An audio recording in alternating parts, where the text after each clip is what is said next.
Assalamualaikum warahmatullahi wabarakatuh.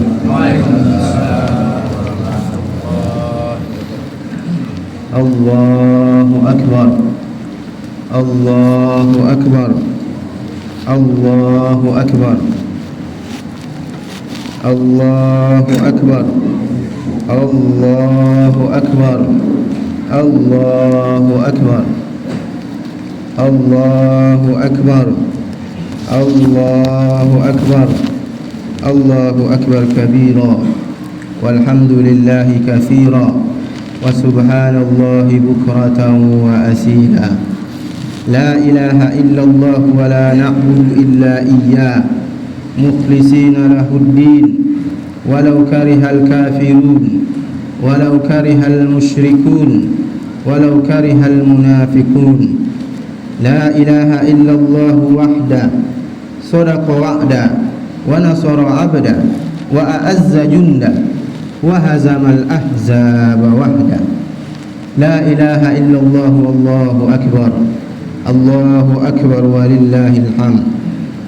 Alhamdulillah nahmaduhu wa nasta'inuhu wa nastaghfiruh wa na'udzu billahi min shururi anfusina wa min sayyiati a'malina. Man yahdihillahu fala mudilla lahu wa man yudlil falan tajida lahu waliyyan mursyida.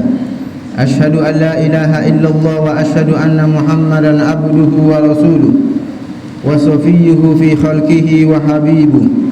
Qad ballagha ar-risalah wa adda al-amanah wa nasaha lil ummah wa kashafa bihi al-ghummah wa jahidu fi sabilillahi haqqa jihadi hatta atahu al-yaqin. Salatan wa salaman ala nabiyyina wa habibina wa syafi'ina wa maulana Muhammad wa ala alihi wa sahbihi ajma'in.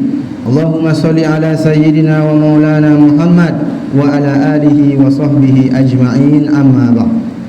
Ibadallah, usikum wa nafsi bittaqwallahi wa ta'atihi la'allakum tuflihun.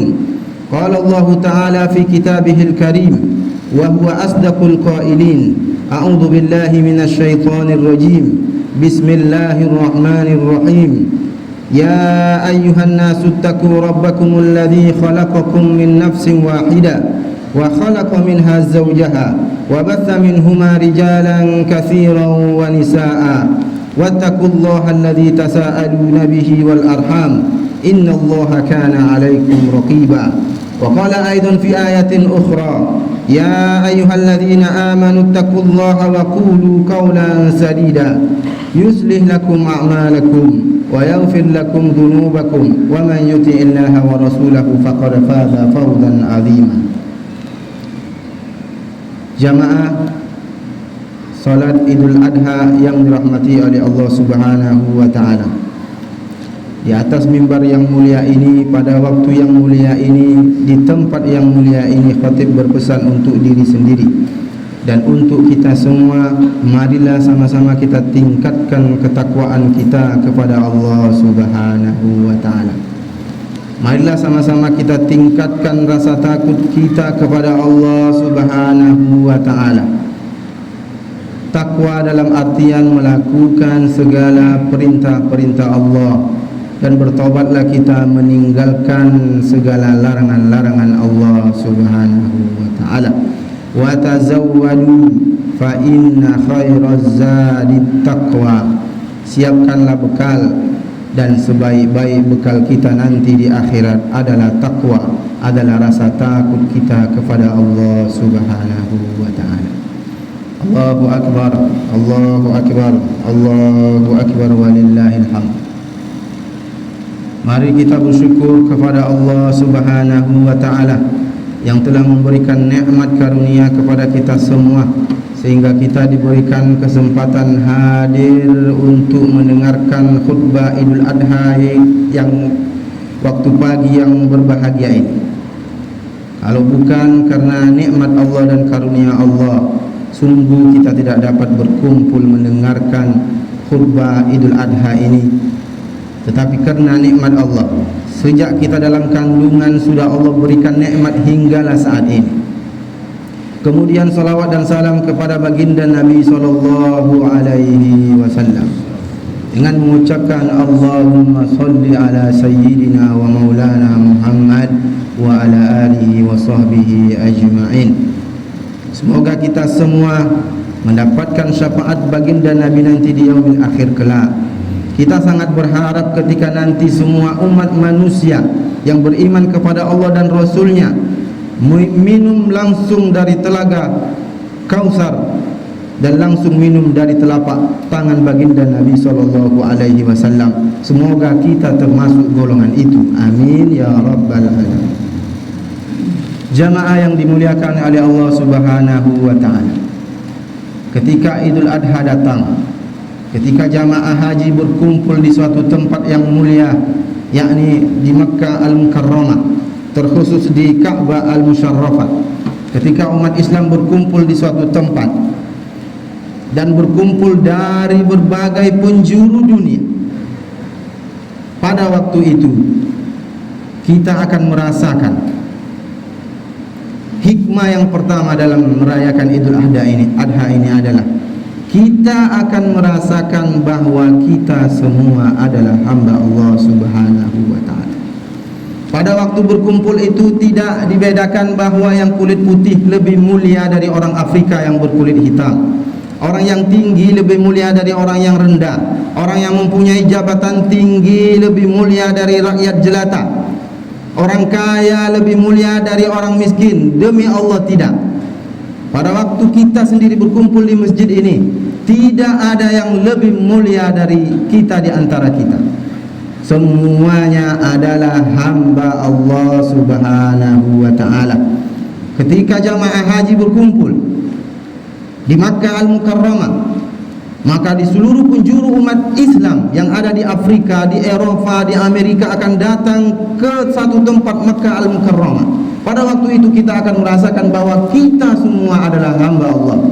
Tidak ada orang kulit putih lebih mulia, orang yang kaya lebih mulia, orang yang mempunyai jabatan lebih mulia. Tidak, kita semua adalah hamba Allah Subhanahu wa taala. Allah berfirman di dalam Al-Quran, Inna akramakum innallahi atqakum. Sesungguhnya yang mulia di antara kalian adalah yang paling bertakwa kepada Allah Subhanahu wa taala. Senada dengan itu Nabi SAW juga bersabda, Innallaha la yanzuru ila ajsamikum wala ila suwarikum walakinnallaha yanzuru ila qulubikum.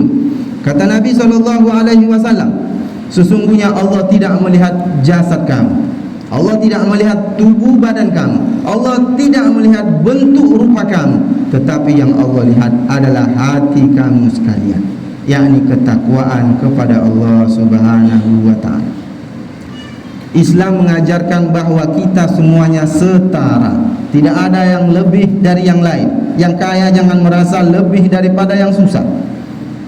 Yang tampan jangan merasa lebih mulia daripada yang kurang tampan. Yang cantik jangan merasa lebih cantik dari yang kurang cantik. Semuanya kita sama dan kita akan dimintai pertanggungjawaban oleh Allah Subhanahu wa taala. Sedangkan di dalam solat jamaah sendiri kita sudah diajarkan, apabila Anda mempunyai jabatan, apabila Anda orang kaya dan Anda ingin dimuliakan, maka datanglah lebih awal, maka Anda akan berada di saf pertama.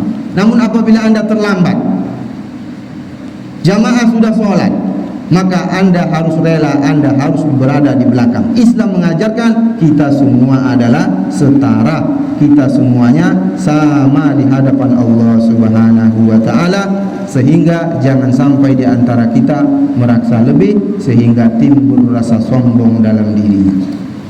Itulah hikmah yang pertama bisa kita ambil dari perayaan Idul Adha ini. Sebuah kisah saya sampaikan, sebuah kisah singkat untuk lebih memahamkan kita makna tidak ada yang lebih mulia. Dahulu ada seorang pembesar, dai besar, penceramah hebat.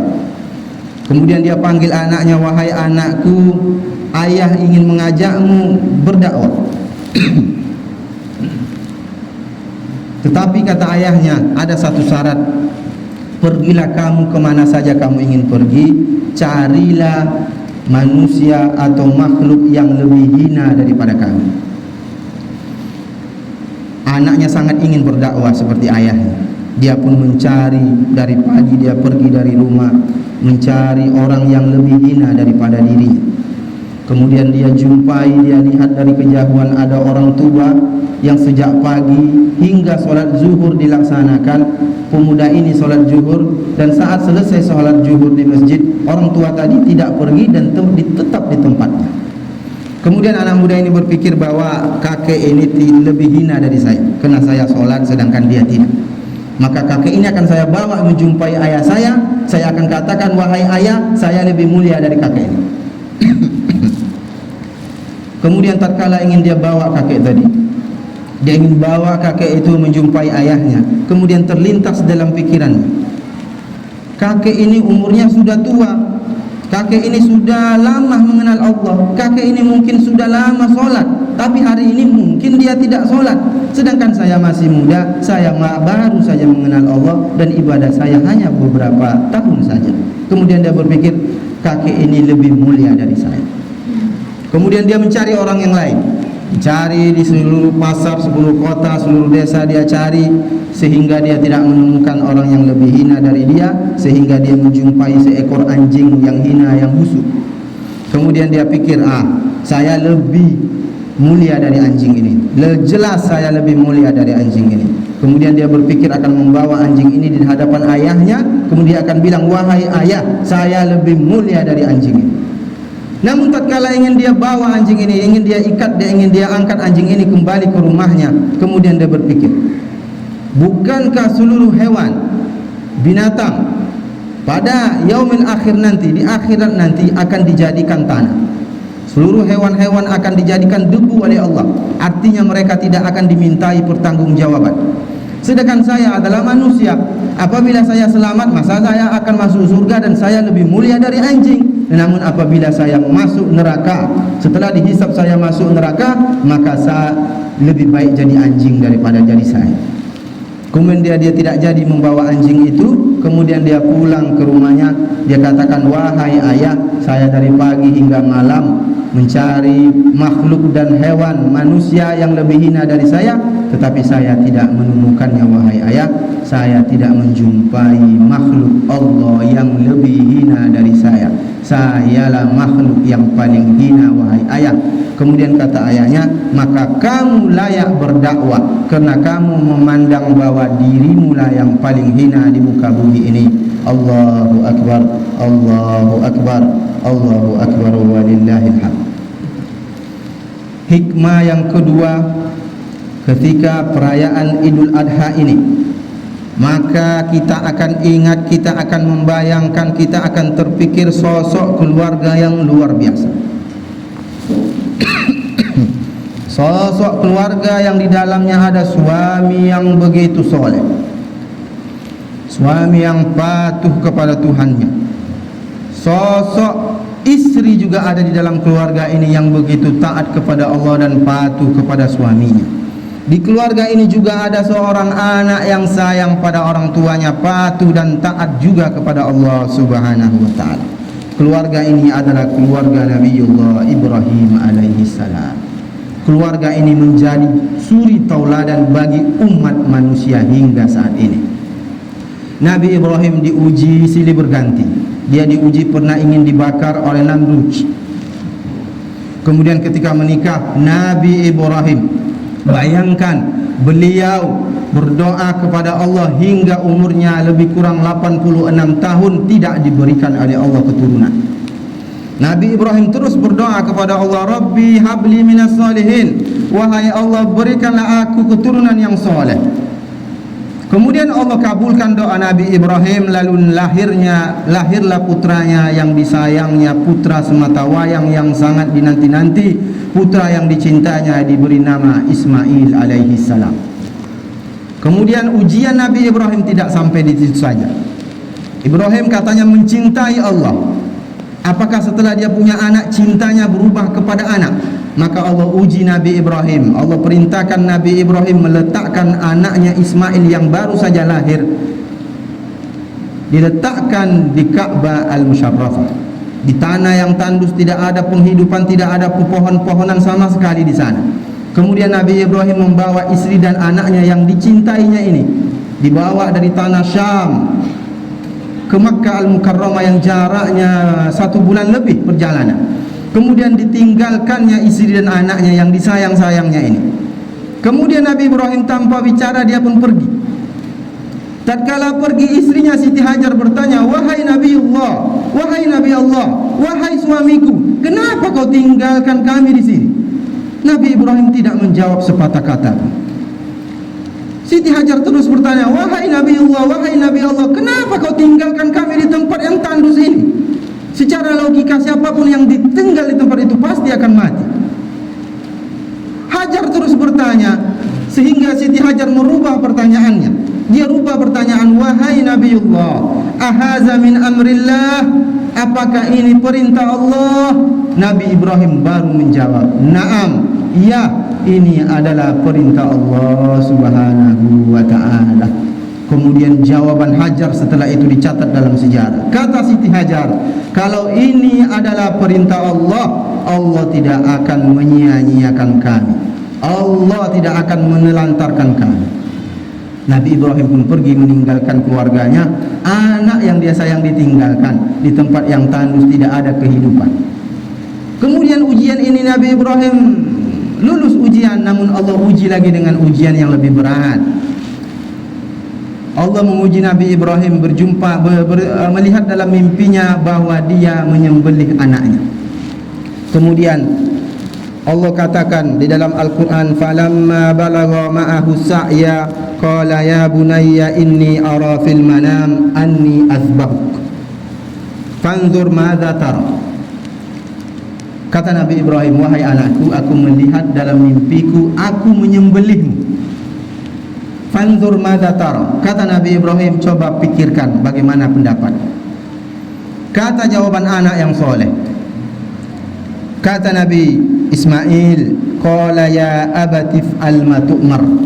Wahai ayahku, laksanakan apa yang diperintahkan Allah kepadamu. Satajiduni insyaallahu minas sabirin. Kau akan dapati aku termasuk golongan orang yang bersabar. Ujian ini luar biasa, tidak ada sanggup manusia manapun.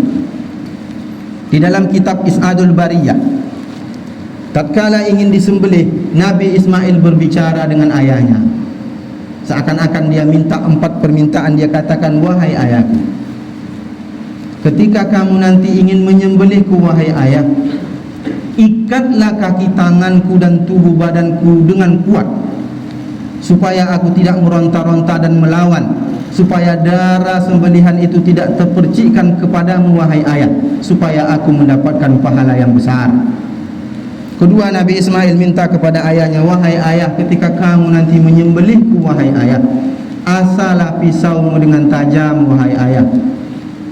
Asalah dengan tajam supaya aku disembelih dengan tenang." Kemudian yang ketiga dia minta, "Wahai ayahku, ketika nanti kamu menyembelihku, beradalah posisimu berada di belakangku, di belakang leherku tepatnya, supaya tatkala kamu menyembelihku, wahai ayah, kamu tidak melihat wajahku, sehingga kamu merasa sedih, wahai ayah, sehingga kamu merasa iba kepadaku, sehingga kamu tidak jadi menyembelihku, sehingga kamu melalaikan perintah Allah Subhanahu wa ta'ala. Maka jangan lihat wajahku, wahai ayah." Kemudian terakhir Nabi Ismail bilang, "Wahai ayahku, ketika kamu nanti sudah sembelih aku, leherku sudah terpotong, wahai ayah, nyawaku telah keluar dari jasadnya, wahai ayah, maka aku minta pakaian yang aku kenakan ini, pakaian yang berlumuran darah ini, tolong berikan kepada ibuku Siti Hajar. Mungkin itu sebagai penghiburnya, wahai ayah." Nabi Ibrahim menjawab dengan tegarnya seorang ayah yang begitu sayang kepada anaknya. Nabi Ibrahim menjawab, "Baiklah, wahai anak." Tatkala waktu untuk penyembelihan itu pun dimulai, Nabi Ibrahim mengikat sekuat-kuatnya Nabiullah Ismail, yang di dalam riwayat ada mengatakan baru berumur 6 tahun, ada yang mengatakan baru berumur 12 tahun. Intinya masih remaja, belum dewasa. Diikatnya dengan sekuat-kuatnya sesuai permintaan anaknya. Kemudian Nabi Ibrahim pun berada tepat di belakang lehernya, tidak melihat wajah anaknya. Kemudian pisau yang tajam sudah diasah dan siap menyembelih Ismail alaihi salam. Demi Allah jamaah, demi Allah, wallahi pada waktu itu Nabi Ibrahim tidak tahu bakal akan ditukar dengan kambing yang besar. Nabi Ibrahim dan Siti Hajar dan Ismail tidak tahu bahwa dia tidak akan jadi disembelih. Perintah itu memang betul-betul akan disembelih. Pisau itu memang betul-betul sampai ke lehernya Ismail alaihi salam. Tatkala pisau itu sampai, tiba-tiba turunlah malaikat Jibril dengan membawa satu ekor domba besar. Kemudian Ismail ditukar dengan domba besar itu. Sehingga dikatakan, andai saja Allah tidak tukar Ismail dengan domba, mungkin kita sampai saat ini akan menyembelih anak-anak yang kita sayang. Allahu Akbar, Allahu Akbar, Allahu Akbar walillahil hamd. Kemudian saya persingkat dengan hikmah yang terakhir. Hikmah yang terakhir ketika bisa kita ambil di perayaan Idul Adha ini adalah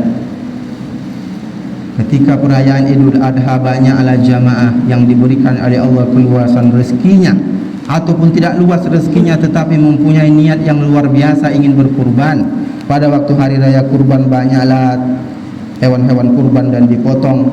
Ternyata ada saudara-saudara kita di sana yang mereka hanya makan daging hanya setiap setahun sekali perayaan Idul Adha saja. Ini adalah momen membahagiakan mereka.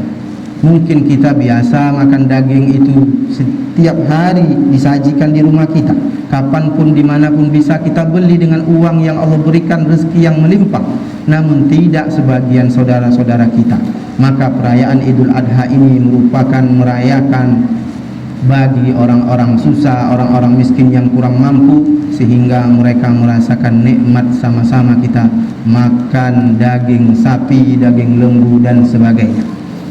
Semoga ketika perayaan Idul Adha ini bagi jamaah yang ikut berkurban, ibadah kurbannya diterima oleh Allah, dosanya diampuni oleh Allah Subhanahu wa taala. Amin ya rabbal alamin. Barakallahu li wa lakum fil Qur'anil azim wa nafa'ani wa iyyakum bima fihi minal ayati wa dzikril hakim wa taqabbala minni wa minkum tilawatahu innahu huwal ghafurur rahim.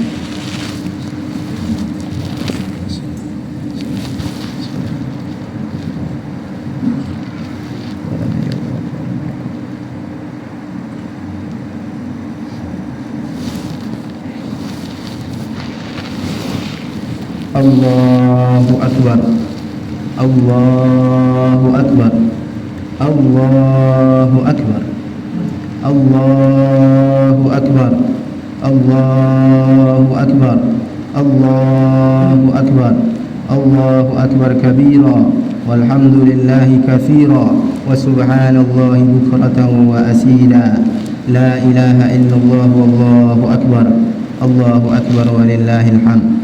Alhamdulillahi wa kafa, salatan wa salaman ala nabiyyil mustafa wa ala alihi wa sahbihi wa man tabi'ahum bi ihsanin ila yaumil wafa wa ba'd. Ibadallah, usikum wa nafsi bi taqwallahi wa ta'atihi la'allakum tuflihun. Qala Allah ta'ala fi kitabihil karim wa huwa asdaqul qailin. A'udzu billahi minasy syaithanir rajim. Ya ayyuhalladzina amanu taqullaha haqqa tuqatih wa la tamutunna illa wa antum muslimun. Qala Allah ta'ala fi kitabih aidan, innallaha wa malaikatahu yusalluna 'alan nabiy ya ayyuhalladzina amanu sallu 'alaihi wa sallimu taslima. Allahumma shalli 'ala sayyidina Muhammad kama shallaita 'ala sayyidina Ibrahim wa 'ala ali sayyidina Ibrahim wa barik 'ala sayyidina Muhammad wa 'ala ali sayyidina Muhammad kama barakta 'ala sayyidina Ibrahim wa 'ala ali sayyidina Ibrahim fil 'alamin innaka Hamidum Majid. Allahumma ighfir lil muslimina wal muslimat wal mu'minina wal mu'minat al ahya'i minhum wal amwat innaka ala kulli syai'in qadir. Allahumma ansuril islam wal muslimin wa dammir a'da'aka أعداء الدين وانصر عبادك المجاهدين في أرض فلسطين وانصر عبادك المستضعفين في فلسطين وانصر عبادك المجاهدين في فلسطين وفي كل مكان برحمتك يا أرحم الراحمين ربنا ظلمنا أنفسنا وإن لم تغفر لنا وترحمنا لنكونن من الخاسرين ربنا آتنا في الدنيا حسنة وفي الآخرة حسنة وقنا عذاب النار عباد الله إن الله يأمر بالعدل والإحسان وإيتاء ذي القربى وينهى عن الفحشاء والمنكر والبغي يعظكم لعلكم تذكرون فاذكروا الله العظيم يذكركم واشكروه على نعمه يزدكم ولذكر الله أكبر والله يعلم ما تصنعون. السلام عليكم ورحمة الله وبركاته.